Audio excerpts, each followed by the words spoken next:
So I am sitting here with the legendary, dear friend of mine, Chief Raymond Powder of the Fort McKay First Nation. And I'm super happy to have you involved in Oil and Gas World magazine. We hunt out a lot in Banff this summer at the Canadian Energy Executives event. And one of the things that you said to me that really resonated, that it's important to promote Indigenous business, have a symbiotic relationship with industry, but simultaneously protect the history and the culture of your people. Why is that important to you? Well, when you actually look at who we are as First Nations people, and specifically I'm speaking on this region, in this area as Dene and Cree people, we've always been nomadic and we've always been entrepreneurs, even before the impact of Industrial Revolution. And as a result of that, it's who we are. We've always been like that. We've had a bartering economy, and so as a result of this, we had many challenges, many opportunities. But really where the crossroads really began for Fort McKay First Nation is seeing where do we actually take the steps here in the 70s and the 80s. And we had an opportunity to work with stakeholders, and it was an opportunity that had arisen out of a disaster. But out of that disaster, positive things came about. And so for us as Indigenous people, and really to sustain our entrepreneurship and what we're trying to accomplish within the economy and all that is so important, because we need to grow as a community. We need to invest in our nation. We need to put a lot of funds into our services, our programs, our deliverables, our infrastructure, and all the great things that we need to do in order to have a nation operate as it is. You have really put a lot of thought into everything that you build in your community. Why do you put so much thought into that? Like, why that school is like probably the nicest school in Canada, and you embrace the culture of the Indigenous people, like even just from like teaching people how to trap and the traditional teachings with also state-of-the-art technology. Why is that so important to you as chief? So when you actually look at the school, you look at the sports that we've invested in, all that, and the other extracurricular activities, it's always taken that extra mile and extra step of actually what can we do to invest into tomorrow. And when you invest into tomorrow, which is of course our youth and all that, you're investing in harvesting and planting an amazing outcome of how these students are going to be, because when you actually plant those seeds within them, you're planting opportunities and you're going to actually reap benefits. When were you first elected to council?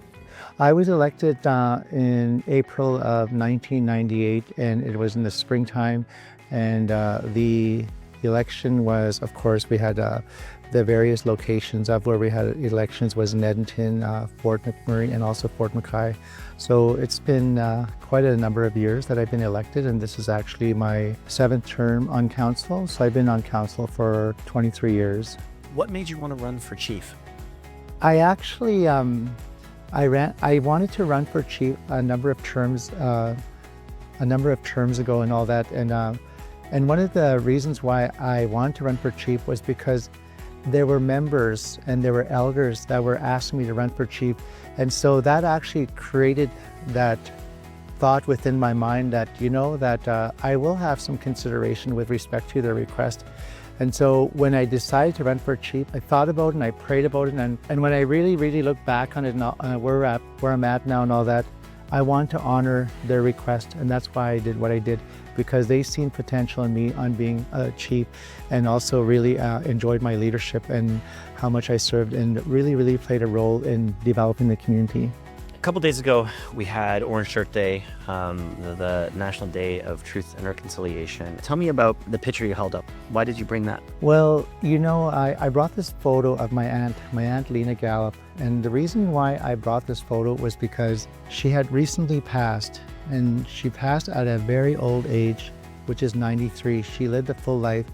And for me, I have been celebrating and listening to her stories as a residential school survivor for a number of years and all that.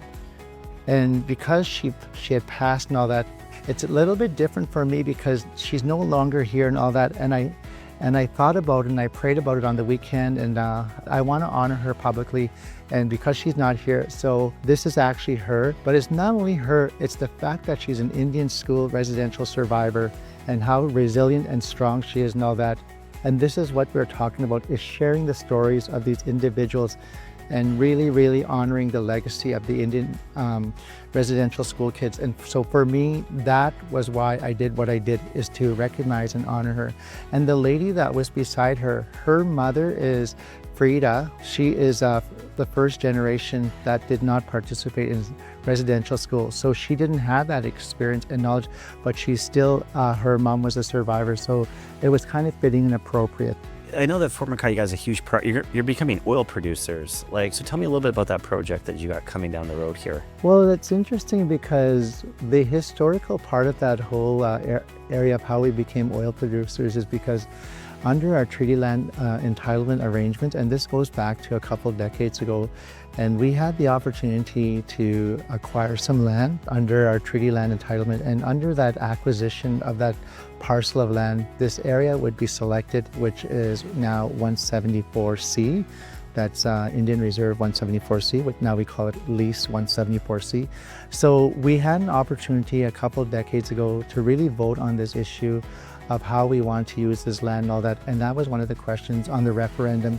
So that's how that came about, that we would actually have this opportunity, this land, and that one day we'd have the opportunity, we can utilize it and generate oil sands development out of it. You're supportive of the highway to Grand Prairie? The Corridor 686, we actually are one of the proponents with respect to Corridor 686. And as a result of that, it leads to the other conversation. We're supportive project development right across the country and really globally also to the Asian markets, Europe and that. Yeah, absolutely. I'm very supportive of that Corridor 686. I'm also, and I have partners in there with the First Nations that are along that corridor. So it's an exciting project. You have a pretty good relationship with the Premier. You seem to really get along. What's that like working with the province and also with the Prime Minister and all the levels of government you have to work with, from the Mayor to the Premier to the Prime Minister, because you work with all levels of government? Well, I looked at it this way and all that. So how can I actually sustain the past leadership on the success and the chapter of Fort McKay? And it's all basically comes down to is relationship building. So when I became the chief, that was one of the highlights I want to make sure that I sustain is relationship. People always ask me the question, well, why is McKay so successful and what's their history behind it? And it's basically the chapter of making sure that that relationship is there. So I actually enjoy working with the Government of Canada. I enjoy working with the Government of Alberta. I enjoy working with the regional municipality of Buffalo, and of course my colleagues and of course our elders and our members and our youth.